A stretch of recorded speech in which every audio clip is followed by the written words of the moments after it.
Welcome to Baddie, a monthly podcast by For the Breast of Us, the first breast cancer community for all women of color, where we share real-life experiences, information, and education to help you live your best life after a breast cancer diagnosis.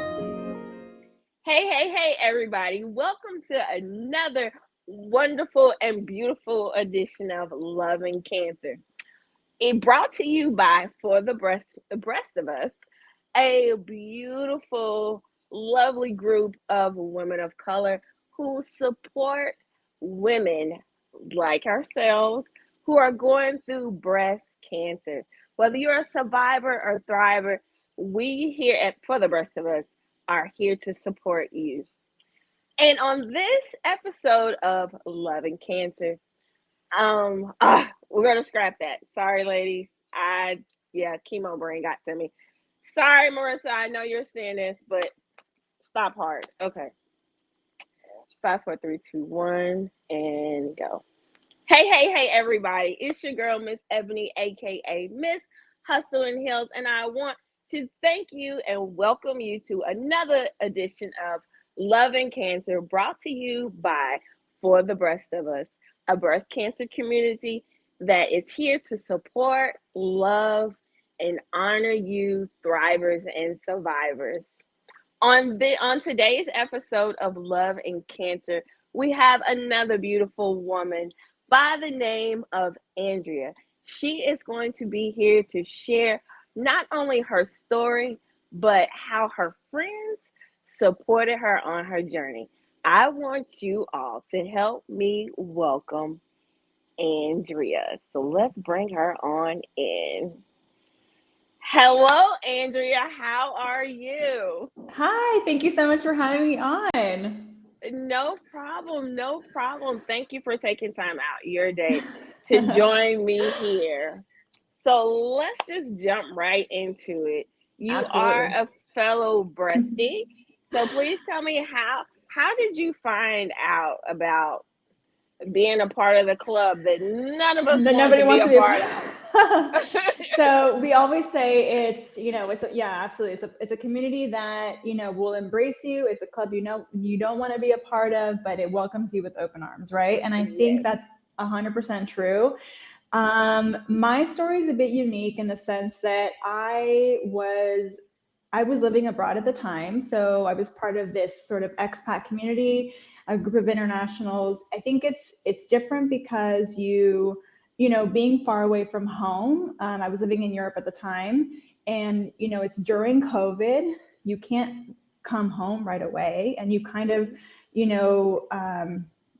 have to navigate things a bit differently. It's a different healthcare system, it's a different language, and these friends that you haven't necessarily known them for a very long time, Right. and you very quickly learn to lean on them in a very different way. You're kind of thrown in together, and that bond just becomes all the more stronger. So I learned about my diagnosis during that time, and I think it grew. It sort of we grew stronger. Our bond grew stronger because of that. I'm someone who's sort of because I've always been someone who's kind of traveled around and kind of been sort of independent and learned kind of to be on my own. It was very different for me to kind of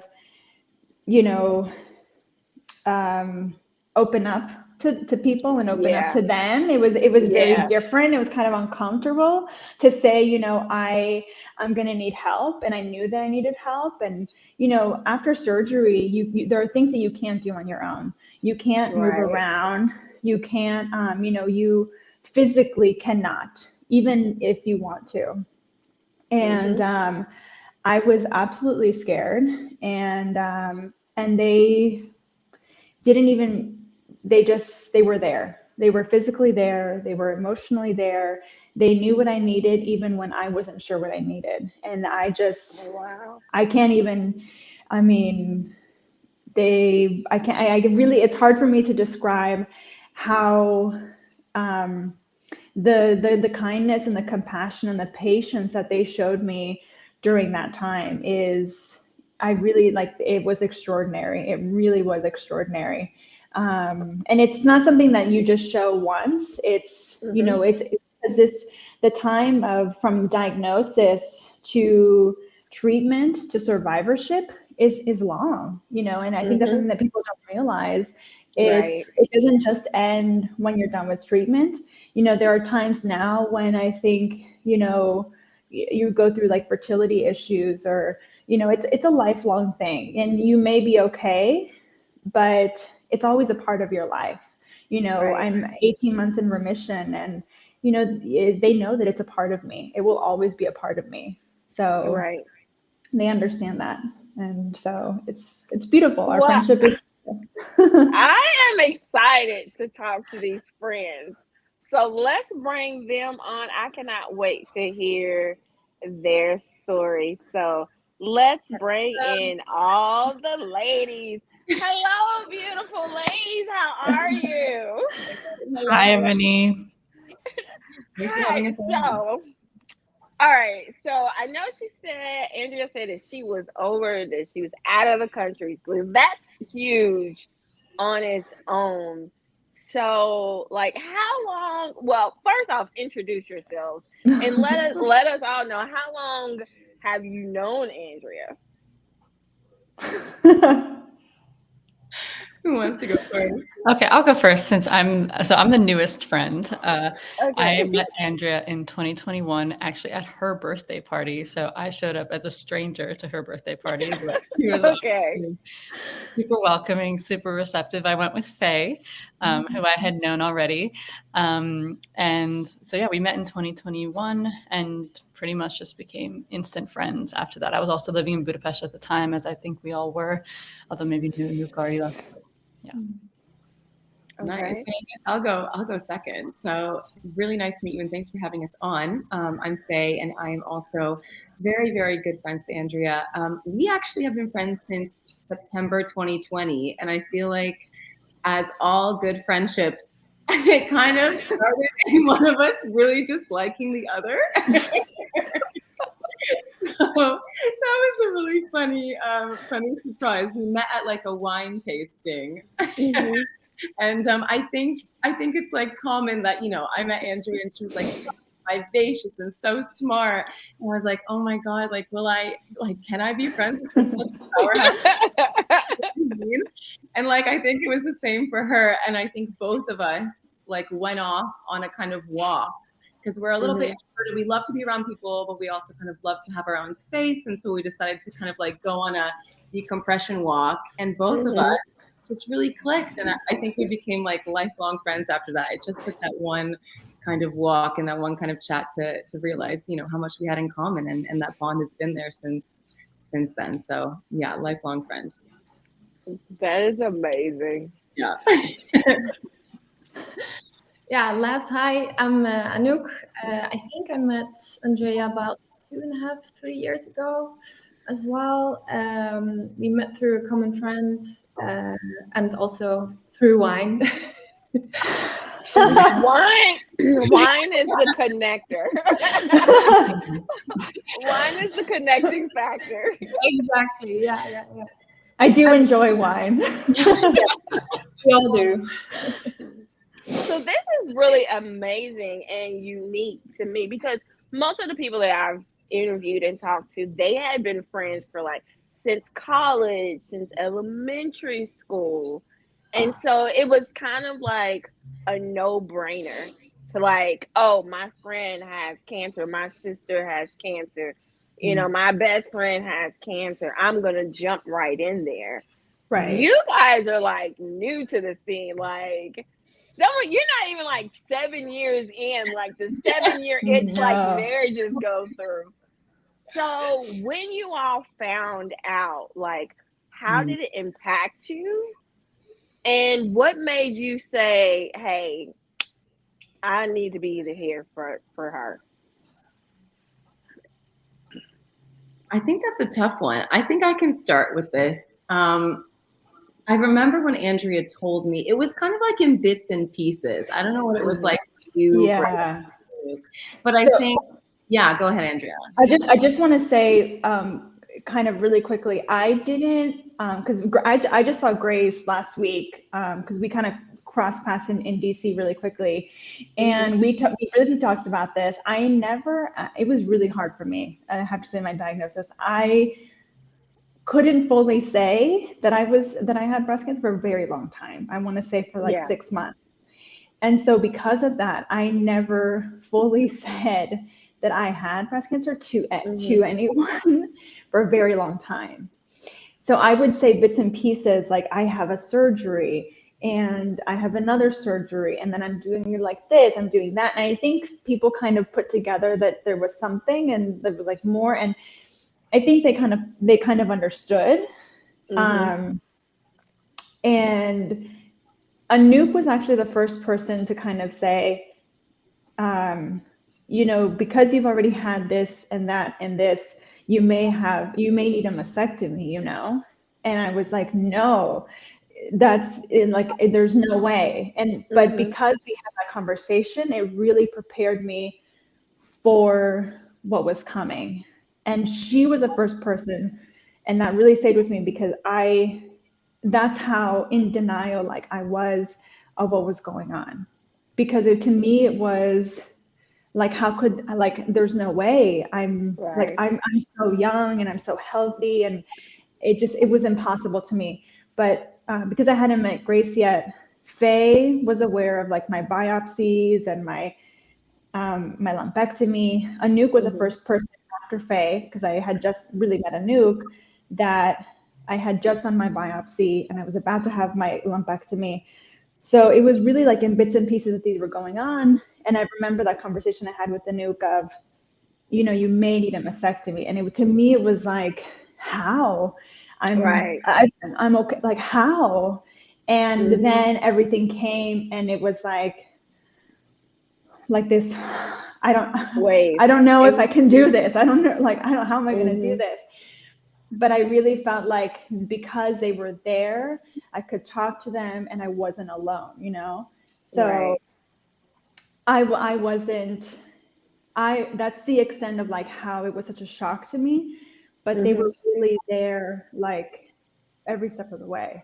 So it wasn't bits and pieces, but like they were there. So that's just how I felt it. I don't know how it was. I really don't know how it was for them because I never asked, like, how is it for you? I just know how it was for me. So what about you guys? Like when you kind of like put the puzzle pieces together, what it was, like how did it make you feel? But then to jump in, because like some people, they would have just abandoned ship. They would have been like, I just know this girl in passing, like, and there were people that abandoned ship. Oh yeah, I had a whole lot of ship sailors. Like everybody was like coming in, and then I looked, and like it was only like a handful of people around, and I totally because mine was, I'm just going through a situation for like 6 months. That was I called it a situation. I never called it the C word. You could not say the C word around me. It was called a situation. Yeah. So like what made you all, like once you put the pieces together, just kind of be like, she needs me? And like, how did it make you feel? Okay, I'll start there.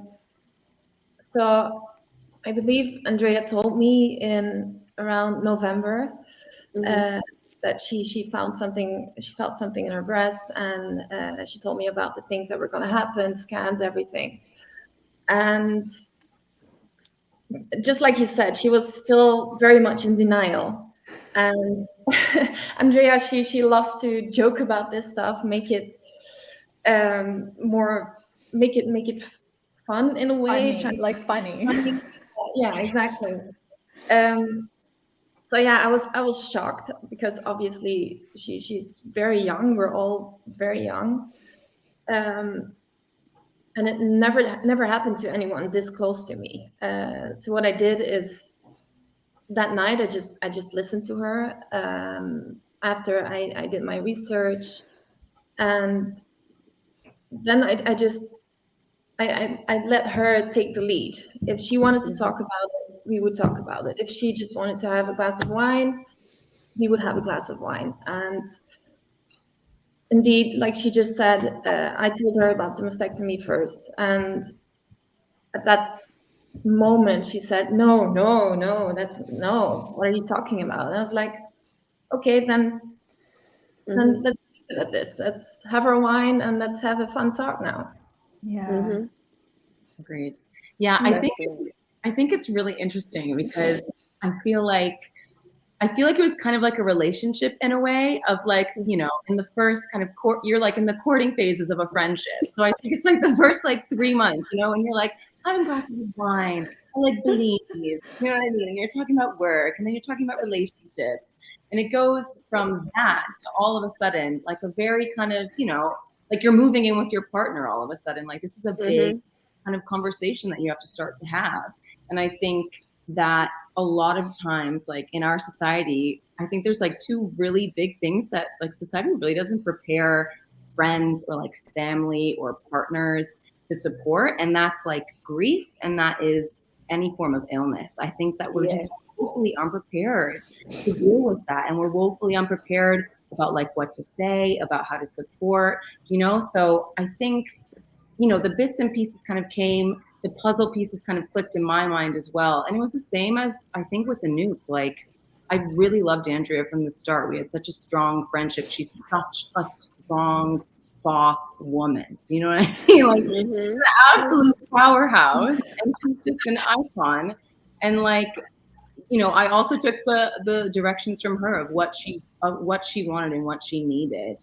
And you know, sometimes it was just we had a little bit of a chat, and then we just had a glass of wine, and we let that kind of difficult, you know, 1 or 2 sentences kind of just linger. And if she needed support later, I would text her or I would call her. Sometimes it would be like full blown 2-hour conversations where we would just be on the phone, and I would be listening to her, you know, trying to make sense of everything that was coming. I mean, it was so new for her as well, and, you know, new for me. So it was just like a lot of teamwork of how to tackle it. I mean, we're so young. These are conversations that I don't think anybody our age is expected to be having or going through. So it was a lot of learning, and just a lot of like being patient and kind. And also, like, sometimes we would just laugh. Like, I remember sometimes we would just be on FaceTime, and Andrea would just get on the phone after like a really serious text message, and we just had to laugh because we were like, this is like, we need to make light of this moment, and like, we need to be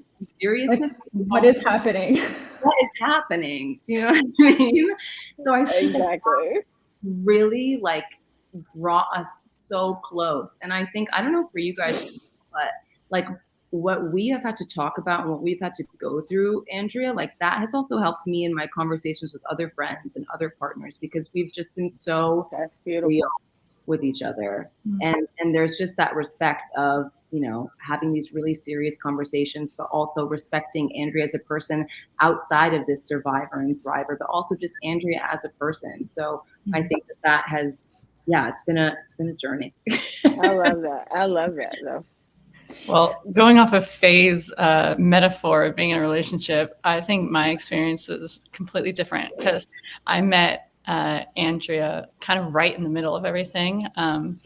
So for context, Faye was moving to London, and she introduced us like right before she left, and I had already known. So I went into the friendship fully knowing, but, you know, I needed her just as much as she did me. I was there in the expat community. I wanted to make friends. You know, Faye was a very close friend of mine, or is a very close friend of mine. And it's like, anyone who's friends with Faye, it's got to be awesome, right? So, and I'll never forget. So yeah, like Faye mentioned, if this was going into a relationship, we like moved in together on a blind date, essentially. Like, we went to brunch, and it was like 6 hours, and I told her everything, and she told me everything. And like, just from that day on, the next day, it was like we had been friends for years. Like, I'd honestly never experienced anything like that, just from a friendship standpoint, like in general. So since then, I mean, like Faye and Anouk had said, process of listening. But I think for me personally, because I was actually physically in Budapest at the time, it was more about being there, being there for Mexican food, for wine, for brunches, or even like running errands. I had a car in Budapest. Yeah. That was a big deal. No flex. But like, helping arrange like a going away party or anything it was that I could help, or helping with that event, helping translate, like anything I could do. I was like, sign me up. I'm here, because, she also equally did as much for me as a friend, from a friend standpoint. So I think we were just there for each other. That is beautiful. Just for context, yeah, so just really quickly, just for context, because Anouk and Faye had already moved away, and Grace was like the one person that was like in the same city. And I would talk to Anouk, I want to say I talked to Anouk like almost every Friday on FaceTime, which was like a huge thing for me. And I would talk to like Faye pretty regularly as well. Like we would text and like we would FaceTime, but Grace was like in person. And like you do need, like it is helpful to have that person like in the same city. And I remember I met Grace like right before I had my double mastectomy, and then in the trenches when I was going through radiation, and I was like, I came back and I had just had my mastectomy, and so it was like right in the smack dab of like treatment. And I don't think she fully knew, because I wasn't really like open about it. I was kind of, but not really. I kind of wanted to go through it privately, if that makes sense for me. I don't know why. For me, it was like my close friends knew, but it was my thing. And I remember like the first time I spoke to Grace, I like the 6-hour brunch she's talking about. That's kind of when I just like opened up. And I was a little bit embarrassed to like say all these things, but it was like, it's because it's not the way that like I really kind of grew up to kind of just like, share all of these things. But it was so helpful. And I had this kind of event where it was kind of like I had an event in like where I wanted like breast cancer survivors, or like anyone who was like affected by breast cancer, to like come and just like be together. And I asked Grace to come with me, but to like hold my hand. I remember specifically, I said, will you come and hold my hand? And that was such a big moment for me, because it's not something I had ever said in my life, and that's kind of what I needed in that year, was people by my side to hold my hand. But it wasn't something that I was going to like say, like to broadcast out loud. And these people, that's what they were. Like these friendships, that's what they were. They were people who kind of anticipated what I needed without making a big deal out of it. Like Anouk would do that, and Faye would do that, and Grace would do that, and Barbara, who's on the call. But like they all did that. They all made sure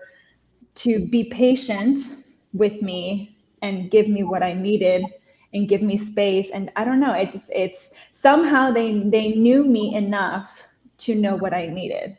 And I don't know how. I guess they just know me. That is so beautiful. And that's like the power of friendship. Like true friendship. Like there's friends who I've known for like 20 years that weren't as close to me during my journey than people that I had just met, that just like knew me. They knew, like, because I would have panic attacks. And like they would just come up and just hold my hand and be like, it's gonna be okay. And I would get through the moment.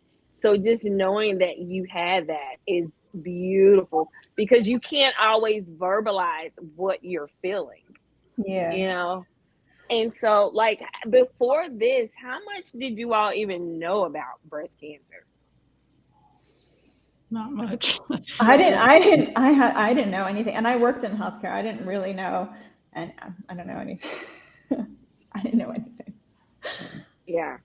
wasn't even, I'll be honest, I wasn't even checking myself.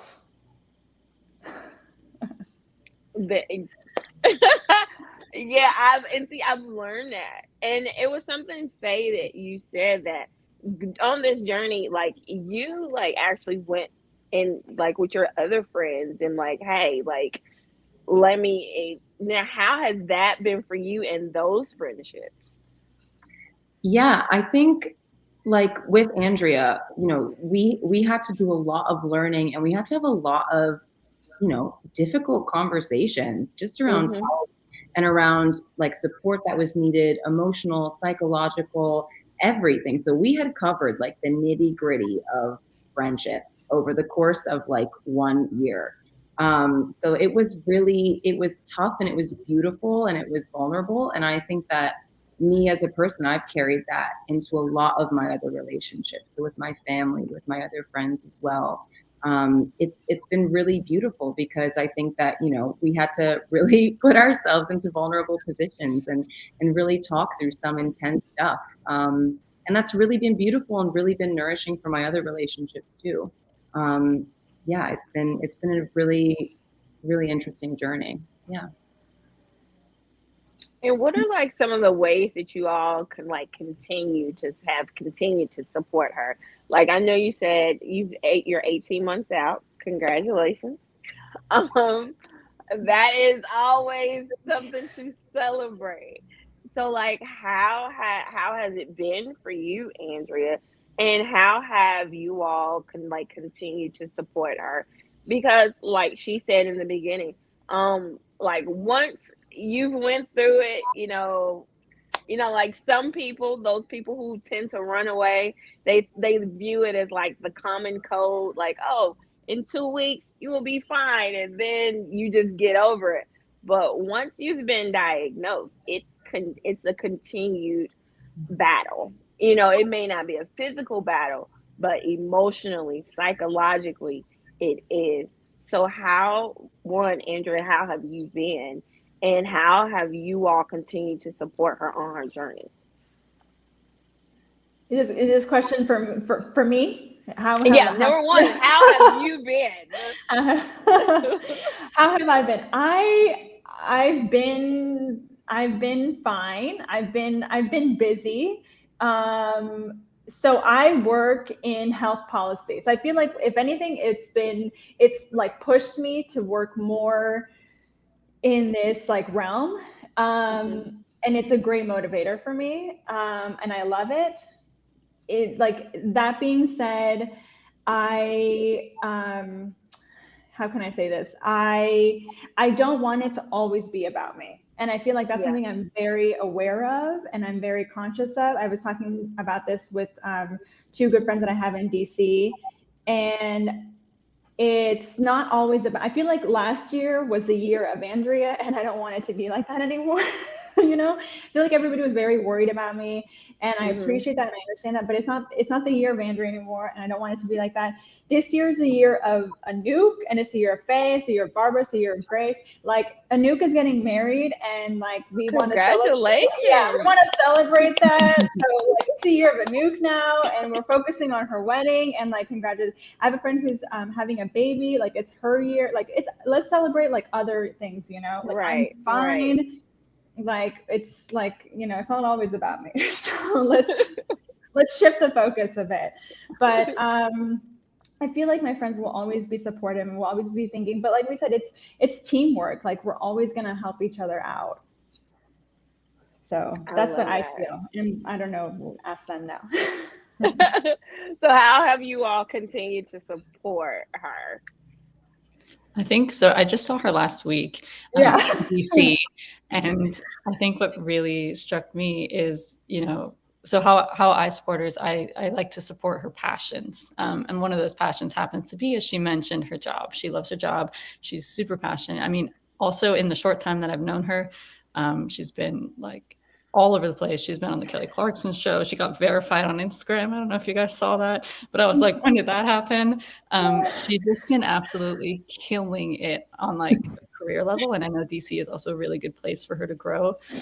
So just like supporting her like career and being interested and asking questions about what she's actually doing for work.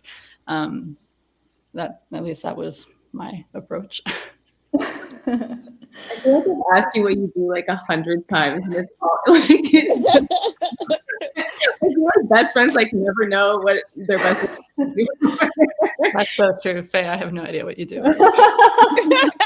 You talk to a lot of board members, and you're really important, and you're great at your job. That's what I know. But I think I can only like echo what Grace said, is that like the way that I support Andrea is I just am her biggest cheerleader in whatever she does. I mean, like, she has so many goals. She's so driven. She was on the Kelly Clarkson show. Like, what? When she called me on the phone to like ask me for advice, I was like, I should be asking you for advice. Celebrity. Yeah, she's her biggest cheerleader. And I mean, like, if anything, going through all of this has just made her stronger and more motivated. And that is so inspiring and amazing. And I think that the best way to support her is just to, you know, watch her reach for the stars and to be there to talk through anything that she needs, be there to like post and reshare and just like tell the world all these things that she's doing, and also just being there for like, yeah, just the small things as well. And she does the same for us all the time. I mean, she is like our biggest supporter and cheerleader. Yes. Like, sends us messages too, being like, I missed your smile, I love you guys. You know, like, this woman messaged my mother. Yeah, like, I think it's so mutual, and we just have such a lovely, like, supportive friendship, and I think it's, yeah, just beautiful and amazing. Oh, that is so wonderful. Everybody needs an Andrea. Everybody needs an Andrea in their life.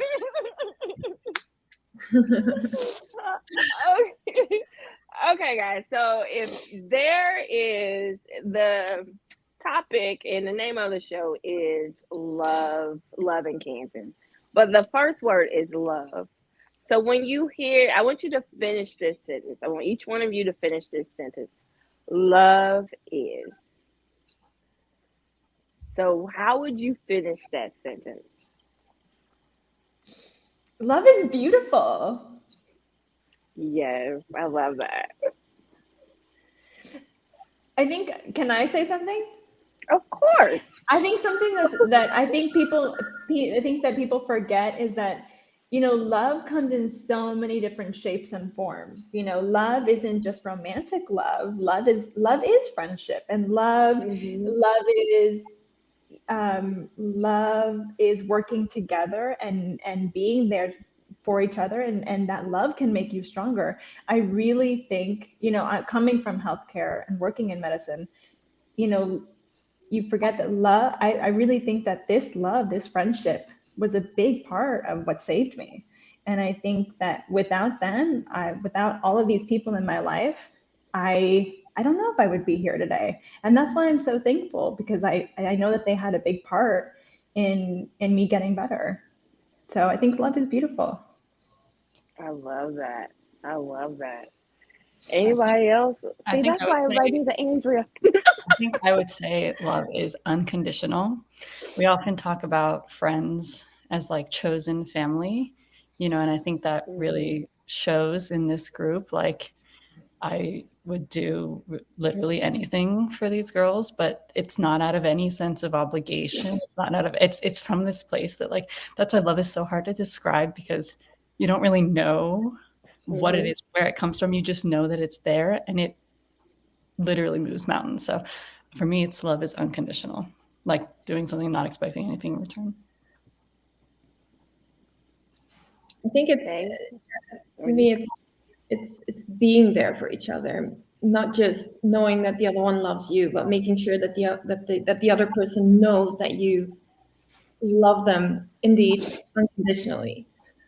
And I know Andrea, she's very far away from me now, but she's one of my best friends, and I love her so much, and she's like family to me. She's like my twin.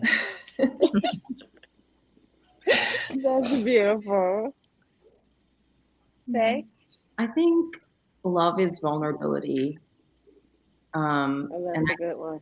Yeah, and I think that is something that Andrea and I have gone through together. I think we came from like very similar families, like, you know, very a little bit like closed off, a little bit kind of like tough love situations.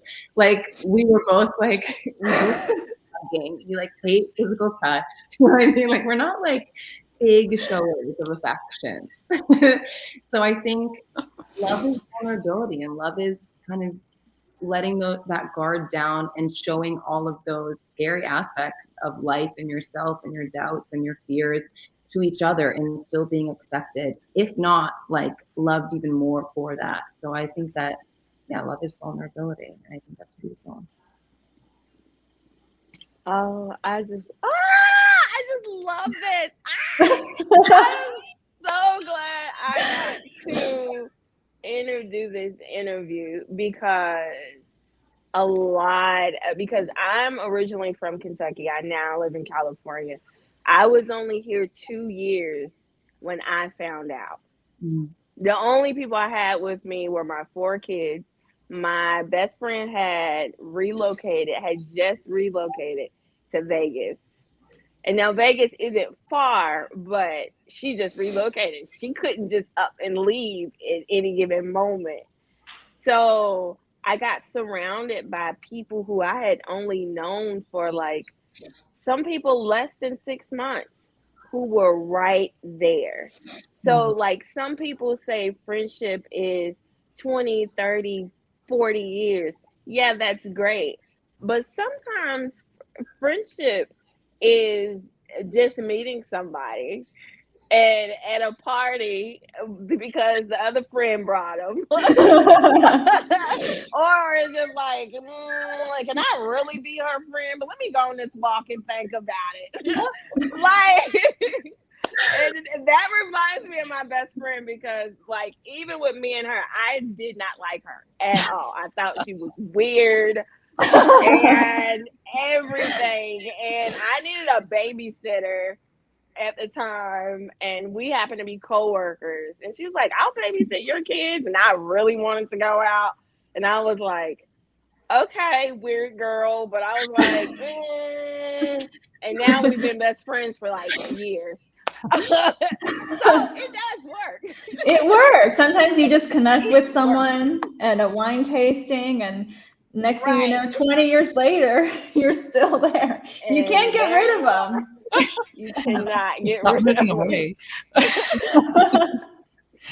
like, it just shows that true friendship and real love, it doesn't really matter how many years you've known somebody. Yeah. It's the connection that you make. And that is what you all have shown, not only myself, but those who are going to see this and hear this. And so people won't take those people that they just met like as a grain of salt, but like maybe take that time to really dig into those friendships, because they may be missing out on the biggest gift that they could possibly, that, you know, the world has sent their way. And you guys are prime example of that. So thank you, ladies, thank you so much. I appreciate you all. Thank you for joining me today. And you all who are listening to this, if you have not learned anything else, just know that the friendship is not always about quantity, but quality. And quantity not only in abundance of numbers, but even in years, but the quality of love that you can give somebody in their time of need. Absolutely. So you guys, I thank you for taking a listen or a look at Love and Cancer, brought to you by For the Rest of Us. My name is Miss Eboney, aka Miss Hustle and Heels. Baddie Hustle is what they call me. And I just want to thank you all so much for joining me today. Until next time, and until next episode, guys, be blessed. Bye-bye. Ciao.